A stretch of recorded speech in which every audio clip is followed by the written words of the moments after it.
TVNZ, good? You good? How's stuff going, mate? You take your time. It's all right.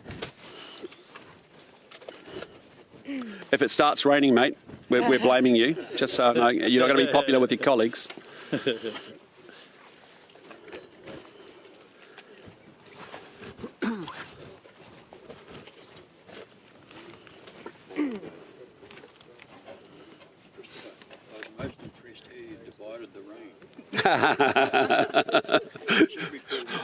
Yeah, no, don't go there, mate. yeah. What do you reckon? You reckon we're going to get through it without more coming? I know Todd McClay speaks very fast, so it's for the rest of you. Yeah. All right. You good stuff? You sure, mate? Okay, all right, good. Hey, well, listen, firstly, can I just say good afternoon, everybody? Can I just say thank you for coming out? Thank you for dodging the rain. I'm absolutely delighted to be here with our agriculture spokesperson, Todd McClay, also our climate change spokesperson, Simon Watts, and our rural community spokesperson, Nicola Grigg. It's a great team, and I want to say thank you, gang, for being with us today. I really appreciate it. Can I just also acknowledge David Kidd and say thank you, David, who is the manager of Whenua Nui Farm, for hosting us. I'm absolutely delighted that you've brought some of your neighbours and friends along as well. It's been great to have a quick chit chat with you before this. Whenua Nui Farm is owned by David's parents, Diane and Richard Kidd, and we're not only here because we like to get out of the office and out of the Beltway of Wellington. We're here because we want to reinforce that this is where New Zealand's prosperity comes from, and it certainly isn't from Wellington. Today we're saying that should National have the privilege of governing after October 14th, that we will be committed to New Zealand meeting its 2050 climate change goals. But the approach and the means by which we deliver those ends will be very different from Labour. And as you all know, our farmers are already among the most emissions efficient farmers in the world. And agriculture is also the backbone of New Zealand's economy. It generates 11% of our GDP, 13% of our employment, 81% of all our export goods. It generates almost $10,000 for every man, woman and child in New Zealand, and it feeds 40 million people globally. So be under no illusion, the living standard of every single Kiwi depends on agriculture. And so with those two things in mind, the real dilemma then is how to lower agricultural emissions in New Zealand without worsening emissions globally, and also not destroying farming, which makes New Zealand and Kiwis so much poorer if that happens. So I want to say that National gets it, and National backs our farmers to be able to do both of those things. Half of our emissions come from agriculture, and the other half come from transport and energy and industry. National has already announced that we will encourage the supply of abundant renewable energy so that people can turn off fossil fuels and make the transition to renewables as quickly as possible. And today, Todd McClay is going to announce how agricultural emissions will reduce under a national government without costing the farm. So over to you, Todd. Well, Christopher, thank you, and hello everybody. Good afternoon to Dave and his family. Thanks for hosting us here with a great backdrop. This is very much what rural New Zealand is all about.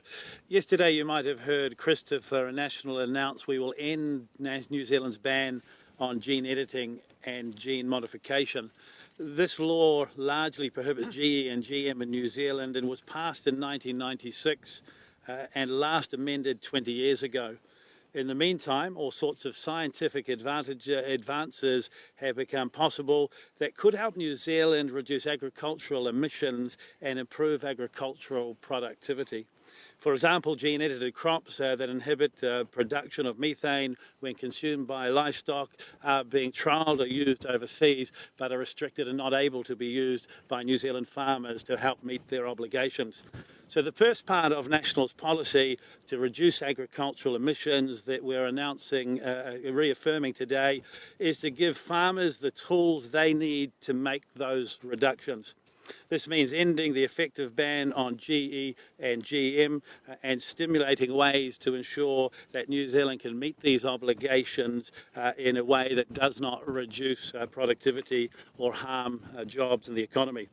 We'll also introduce 100% recognition of on-farm sequestration of carbon on a robust scientific basis, sending a signal that farmers in the rural community are part of the solution to meeting New Zealand's carbon reduction obligations, not the problem.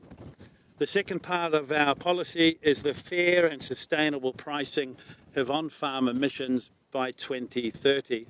That means a split gas approach to keep agriculture out of the ETS.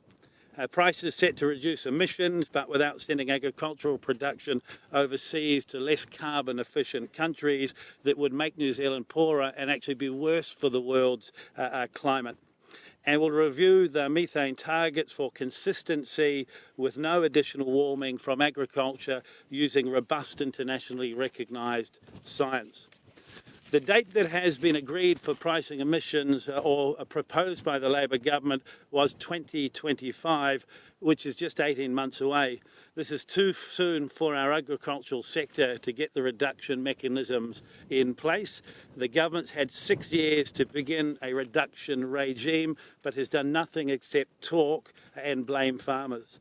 Although New Zealand farmers are amongst the most carbon efficient in the world, there's currently no technology widely available to them in New Zealand to reduce methane emissions on a large scale. That means putting a price on farm emissions too quickly will simply invite the cost to be passed on to consumers by pushing up the price of food in New Zealand, or driving farmers out of business, or sending those emissions overseas to less carbon efficient countries. That's why we've chosen to delay charging farmers for their on-farm emissions until 2030 at the latest. The third part of our policy says there will be limits on farm conversions to forestry on high-quality productive land from 2024 to protect local communities and food production. Let me now pass to Simon, National's climate change spokesperson. Well, thank you very much, Todd and Christopher, and acknowledge the farming community here. As you've heard today, National is absolutely committed to delivering our emissions targets. It was National that signed up to the Paris Climate Agreement in 2015, and we supported the government's emissions targets last year. As Christopher has said, while 50% of New Zealand's emissions come from agriculture, the rest, some 40% of emissions, come from transport and energy.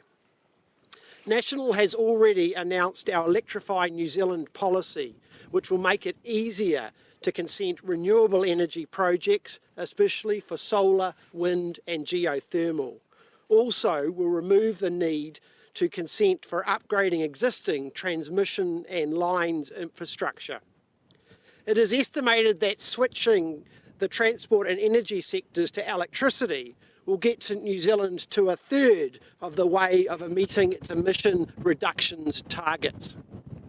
With a big contribution coming from agriculture and the technology improving all the time, we believe New Zealand will meet its Paris commitments. National is all about practical, workable policies that will reduce emissions. The government has talked a big game in regards to what it's doing, but has achieved very little, with the exception of tripling coal imports. National is absolutely committed to being net carbon zero by 2050. I'll now hand over to Nicola Grigg, National's rural spokesperson. Rural communities. Hey, can I also start with a thanks to the landowners for having us here today? It's not Canterbury, but it's a pretty damn stunning spot, so congratulations to you. As Simon said, I am a rural community spokesperson. I'm also the 6th generation of sheep and beef farmers in Canterbury, so I have seen firsthand the absolute hammering that our farming sector's taken over the last 5 years under this Labour government. And that hammering has come in the form of completely and utterly unworkable rules and regulations that have not been based in science and evidence, and I think instead have been based in ideology and a seemingly pernicious attitude towards our farmers. So that's why today's really exciting. We've worked really closely with the agricultural sector and our rural communities to design this policy package. It's designed from the grassroots up because these people who have helped us are ultimately the end users of that. And it comes on the back of an announcement that we've made previously around 19 changes that we want to make in government that are going to dial back on those most unworkable regulations. We want to empower our farming sector, and we believe that the current regulatory environment is depowering it and destimulating it. Some of the rules that we've already talked about are about delivering smarter agricultural rules, about supercharging that rural economy, and most importantly, I think, to get Wellington out of farming. It does not make sense to charge farmers for emissions when the technology is simply not available to them. So until they can walk into farmlands or into rural co and buy the tech that they need, be it supplements or grass seed or boluses, it's absolutely going to do nothing for the farming sector or indeed the New Zealand economy. So what we need for this sector is guidance and leadership, and I'm very convinced that we will get that guidance and leadership from the team you see standing here behind me. We're really excited about the future of farming in New Zealand, and I look forward to watching our farmers continue to smash glass ceilings. Well said.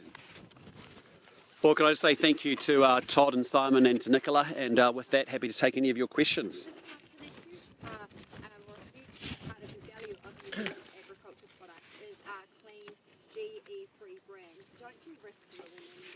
No, we can do both. When we actually embrace technology, if you think about grasses that are actually pest resistant and don't therefore involve pesticides that end up in our waterways, there's no reason why we can't do both. When we fail to deliver on our emissions targets, which we are deeply committed to delivering, that's a big problem for New Zealand. So, the reality is, we need to embrace the technology and the tools that many other countries have. There is technology that exists today as a methane inhibitor that will reduce emissions by 30%. It's available in 35 other countries, and it's not yet available here in New Zealand. That is insanely stupid. That we need to give our farmers the tools and the technology to be able to do that. And that's what yesterday was about, and that's a big part of what we're talking about today as well. Why shouldn't sheep farmers be able to sell their entire farms to carbon farmers? Isn't that their basic property rights? We are saying that there will be some limits on the conversion of farms. So in high quality land use from 1 to 5, we're saying we're going to put a moratorium on actually sales of those wholesale farms to forestry, exotic forestry for ETS purposes. On land use 6, which is medium quality land, we're saying we'll have a limit on that of 15,000 hectares, and on land 7 to 8, that they're free to do whatever they wish. But the reality is we've got to be very clear about protecting our high value productive land. We think at an individual farm level, a farmer should be able to use up to 25% of their farm to be able to put into forestry for their own purposes to earn credits from the ETS themselves. But we're not up for the wholesale selling of farms on high quality land, often to foreign buyers that are actually taking those credits and moving them out to countries offshore where they're being polluting. Why are you delaying the introduction of AG emissions pricing by 5 years? Will you change the ETS law that will see it automatically enter the ETS by the 1st of January 2025? Correct. We're not going to put agriculture into the ETS system at all. We still believe very strongly in the split gas approach. And what we're saying is we want farmers to be able to have the tools and the technologies they can to offset their emissions. We want them to get 100% credit for all the sequestration efforts that they've got going on. That means involving, planting wetlands, other riparian planting that they've been doing and that is going on. And then we are going to introduce, agricultural pricing, but we're going to get the balance right and we're going to get the sequencing right. I just put it to you today that this government doesn't have a plan. It's a lot of words, but the reality was that there was a plan produced a year ago by the sector. The government blew it up, they shot it to bits, and they killed it. And as a result, there's no consensus and no partnership between the sector and the government to deliver anything in this space. And so we're taking a very pragmatic, practical approach to say we back our farmers. We know we've got two big challenges here. We've got two really unique challenges. One is that we are already some of the emission-efficient farmers in the world, the best in the world at it. And if we just kill off farming, and as the government proposed, knocking off a fifth of our sheep and beef farmers in 7 years, that production, the 40 million people that we feed, moves to a less carbon-efficient place or farm in another country, and actually global emissions don't change. On the other hand, you can't afford to lose your livelihoods and destroy farming livelihoods when so much of the New Zealand economy and every Kiwi is wealthy because because of farming. And so as a result, we've got to find the balance through that. And what we're saying is give the farmers the tools and technology, allow them to capture full sequestration benefits. And yes, we will introduce agricultural pricing, but we'll do it in a sensible way, and we'll do it by 2030 at the latest. Mr. Luxon, isn't moving that emissions level though from 2025 pushing it out to 2030? That's a U-turn, isn't it? Have you seen any other way? Well, I wouldn't say there is actually a plan today. I would say that this government has shot it to pieces. It has killed what was the industry solution that was proposed a year ago. Here we are a year down the road, and no one's any clearer about, the farmers aren't any clearer about what's actually happening from this government. And what we're saying again is that we want to be able to make sure our farmers actually have the tools and the ability to be able to offset their emissions through their own efforts, through adopting technologies that don't exist in New Zealand because we've been restrictive in that space, by making sure they get credit for the good stuff that they're doing and the sequestration benefits that they're creating on their own farms, and then introducing agricultural pricing that is sensible and is going to be done well. Those three levers ultimately have to be sequenced and balanced in the right way. But I just put it to you that today there is no plan from this government. Here we are a year on from an industry solution that was shot to pieces, and their only response is to introduce agricultural pricing, which will actually mean that herds get culled, farms get sold, and production moves off overseas, and New Zealanders get poorer. That's something I don't tolerate. Why do you need 5 years to get the levers going? It's a kind of emergency. Why do you need 5 years? Well, this government's had 6 years and has done absolutely nothing. Absolutely nothing, and we are in a worse place now than where they were when they came to power. What we're saying is that gives us time to get our farmers ready to make sure they can use the tools so they've got their best approach to be able to reduce emissions. For example, as I said before, when you can legislate to allow methane inhibitors that could have a 30% reduction in emissions, we could do that incredibly quickly. That's a tool and a technology that could be across farming in New Zealand within that time frame. When we think about the work of ag research, developing ryegrass that has 23% lower emission and is more drought resistant, but the trials have to be done in the US and Australia, that's technology that should be available here in New Zealand. We don't want to make our farmers do something with one hand tied behind their back. They deserve a shot at this to be able to do both things at the same time. But what do you say to Chris who say you basically need to pass to Absolute rubbish. What we're doing is we're backing our farmers and saying we are going to build a very strong economy here in New Zealand because we're not wealthy enough just to say we're going to go kill farming. What's the alternative? I've heard crazy alternatives from many across New Zealand. Cull all our herds, shut down our farming. That will make every single New Zealander infinitely poorer. That's not what we're going to do. But equally, we are also the most carbon efficient, emissions efficient farmers in the world, and just shutting down New Zealand production and moving that offshore to some less efficient farm or place isn't acceptable either because it doesn't help global greenhouse gas emissions. That's the dilemma that we have, and what we're parting is a course through that to say we can do that with tools and technology, we can do it with sequestration benefits, and we can ultimately do it with agricultural pricing. Just one final question. What do you say to climate scientists who say what you're proposing goes against the advice of the IPCC and the Climate Commission? Are you actually listening to the scientists? I am listening. What I'm listening to is a balancing that we have to do to make sure that our economy continues to grow. New Zealand's economy is declining. This week we may end up in a technical recession. That is not a good place for New Zealand. We cannot just afford to turn things off that we don't like. And what I'd say to you is our farmers are the best in the world. We need to back them. They've been treated as villains over the last 6 years by this government, and they generate so much value for every single New Zealander. I think New Zealanders understand that. So I want us to back farmers. I know that they've made tremendous progress over the last 50 years. They'll continue to make progress in the next 50 years.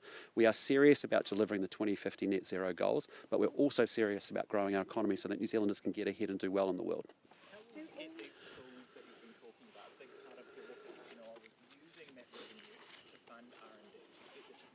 I'll let Todd. Yep.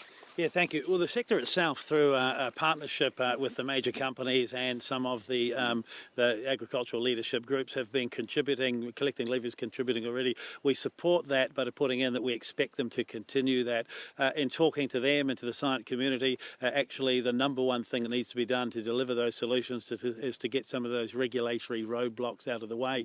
I mean, there's an example of a ryegrass that was developed in New Zealand that's being trialled in Australia and America that soon will be in commercial commercial use there, but it's not able to be trialled or used in New Zealand. Well, quite frankly, that means that the hard work of New Zealand scientists and New Zealand taxpayer money is helping others meet their obligation. And so the government's approach to this is to charge farmers more money and to create taxes for them. You know, they've now run out of time. They promised to actually have an agreement and legislation this year, and actually, Damien O'Connor and the Labor government are dreaming up taxes from a fertiliser tax to anything else so they can tell the New Zealand public that they are meeting that promise that they made. Well, actually, we think it's better to back the farming community, to create a true partnership with them, to get the regulatory roadblocks out of the way so that those solutions can be delivered and can be used, and not just to punitively tax them that puts up the price of food for New Zealanders, or actually closes down farms and sends them overseas to much less carbon efficient countries. Well, the government is saying that because there are no solutions, they need to tax New Zealand food production to get some money to go off and find those solutions. Well, actually, scientists, our universities and the farming community are saying they have contributed themselves. The challenge is not money. They have provided that. It's actually those regulatory roadblocks that get them out of the way. This is a government that says every time it's a problem, let's dream up another tax. That's why food is so expensive in New Zealand. It's not because of the farmers wanting to charge more, it's because of the regulatory costs that's being piled onto them. If you take a care of this farm that we're on at the moment, a balanced farmer, environmental farmer of the year a few years ago, they've fenced off and planted all of the waterways and riparian strips. They've planted pine trees on areas that would be less efficient for farming. But actually, because of the cost that's being imposed or the new taxes the government wants to pile on them, they either have to reduce their production, i.e. have fewer sheep and cows, or plant trees. Well, that's not good for the New Zealand economy. It doesn't help us feed New Zealanders, and it certainly doesn't help New Zealanders pay the bills by exporting overseas and selling to markets that want high quality, safe food. Mr. Luxon, do all 14 industry bodies support your policies like they did with He Waka Eke Noa? Well, what I'd say today is that He Waka Eke Noa sadly doesn't exist anymore. The government shot that to pieces when the industry solution was introduced in May last year, and 3 months later the government overreached and it blew it all apart. And so there is no He Waka Eke Noa anymore. There is no consensus across the industry, and certainly there's no partnership between the sector and the government.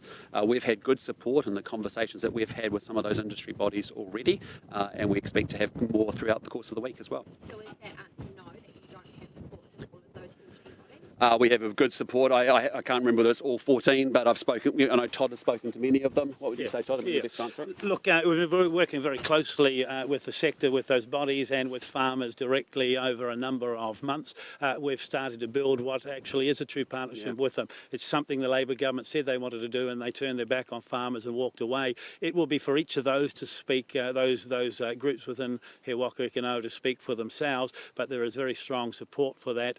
Anything that there are still challenges with, we're committed to working with them and finding solutions. That's something that's been accepted by all. But Todd and I have met with the sector heads, all 14 of them, multiple times, as a group and individually. Yeah. And just another question, Mr. Luxon, when was the last time you were on a farm, and have you ever milked a cow? Yes, I have. Earlier in the year, actually, down in South Auckland. And the last time I was on a farm was probably just a couple of weeks ago, to be honest.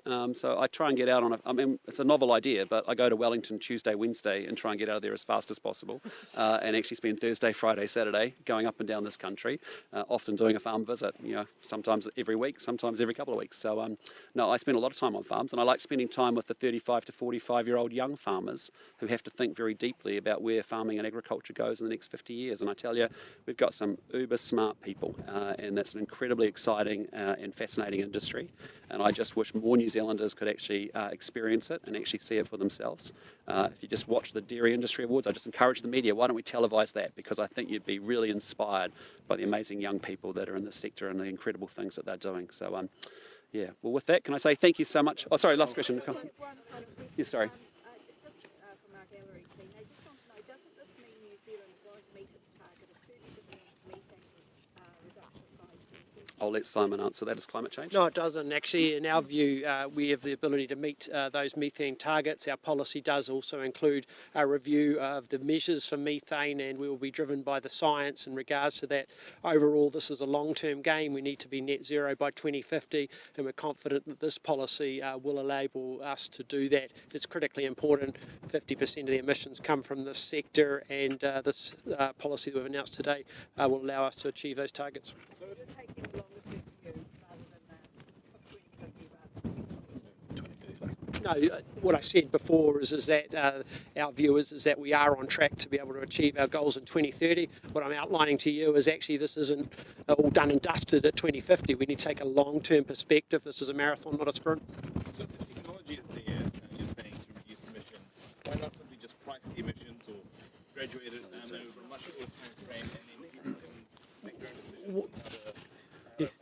Well, look, in the end, farmers will make their own decisions about how they reduce methane when those tools are available. They may be available around the world. They're not here today. And so our commitment yesterday, announcement, was to create a regulatory regime where we can focus on biotechnology and make sure that is available both for trial and use commercially in New Zealand where it is safe to do so, and like-minded countries are doing it also. When those tools are available, then farmers will be obliged to take them up, and there's a price as a backstop to do that. But think of it this way: what the Labor government has said is by 2025, if you don't do what we want, we're going to put you in the ETS and put a price on you, right? Well, actually, if there's nothing a farmer can do other than having less stock, that's not good for the New Zealand economy, and it actually doesn't mean that those farms will survive. It's almost as bad as the punitive ute tax. You know, if you're a tradie or you're a farmer or you work in the forest, there isn't anything other than a diesel ute you can use. So the Labor government might as well double or triple the cost of the ute tax. It would be just as ineffective as changing behaviour on farms because there isn't an alternative. What we're saying very clearly is we will meet our obligations in 2050. But we believe that actually for agriculture and methane, the 2030 target is likely to be met or very closely met, and therefore we need to provide the tools with them to measure methane emissions at an on-farm level properly and effectively, because the Labor government has failed to deliver upon that, and then set up an independent body to decide upon what a price would be, and then that will help affect the change. So will you be using like the GMP or the GMP 100 standard? So look, that's something that when we set up the pricing body, that they will make decisions around that. It's not something that we would announce today, but it's very important that the very best science informs that, and everything we do will be based on science. But isn't the pricing the critical factor here in terms of encouraging? You can have technology available, but if the price isn't high enough, then there's no.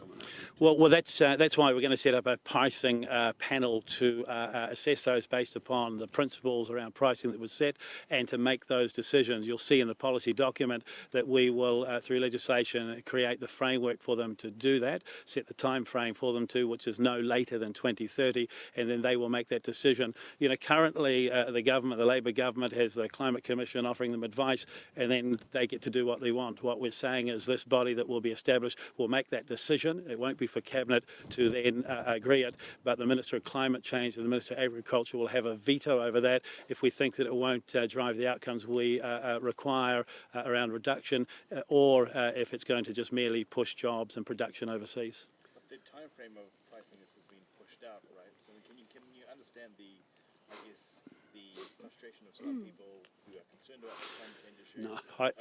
Look, I think the frustration is New Zealand is a good government that's been promising big, and for the last 6 years actually imports more coal than ever before, and we're in a worse position, not better. We don't solve these problems through press releases from the beehive. It's from actually having tools to allow the New Zealand economy to adjust and to keep people in jobs. If we do what the Labour government has said they will do, which is put the farming into the ETS in 2025, farms will close and that production will go overseas. It will go to countries that are less carbon efficient. They will feed the world. We will be poorer, and the climate will be worse off. We're not willing to do that, but we have an absolute commitment to meeting the 2025 net zero target, and to ensuring in 2030, no later than that, there is a price that will help drive emissions. I'm of the firm belief that if I look at what the sector's doing and how seriously they're taking this, as a former trade minister, because they don't want to be blocked from markets overseas for our products, that the sector will get there in true partnership. But we have the pricing mechanism mechanisms will be set up to ensure that, so New Zealanders can have certainty that we're serious about it and that the sector is serious about it. Okay, guys, one last question. Yep. But in 2030, somebody can turn around and say the same situation. Look, this is too much of a big burden now. We need to put this in. No, look, I mean, be under no illusions. We are very, very serious about meeting our 2050 net carbon zero targets. We're the party that put New Zealand into the Paris Agreement. We're the party that's going to deliver on those 2050 goals. But you have to have a practical, pragmatic plan. You have to start going, and that's what we're going to do today. We're actually saying to farmers, we're going to open up the technologies and the tools and back you to be able to use them. We're going to give you credit for all the good sequestration effort that you've got on board, and we are going to introduce agricultural pricing, but we'll do that in a sensible way, and we are going to do it by 2030 at the latest. So, at the moment, there is no plan. It was shot to pieces by this Labour government. There's nothing actually happening in this space. We are serious about it. We're going to back our farmers, we're going to grow our economy, and we're going to deliver on our climate goals. We can do both. We are incredibly innovative, incredibly determined, creative people. We need to have some ambition and some aspiration, and that's what we're going to build back into this country again. So with that, can I say thank you very much, because I think there might be a rain shower on the way. Appreciate you coming out here, and can I just say to Dave, Kid, and to all the guys that are here, thank you so much for what you do. You are not villains. You are deeply, deeply valued in New Zealand, and we really appreciate what you do. Thanks so much. Have a good day.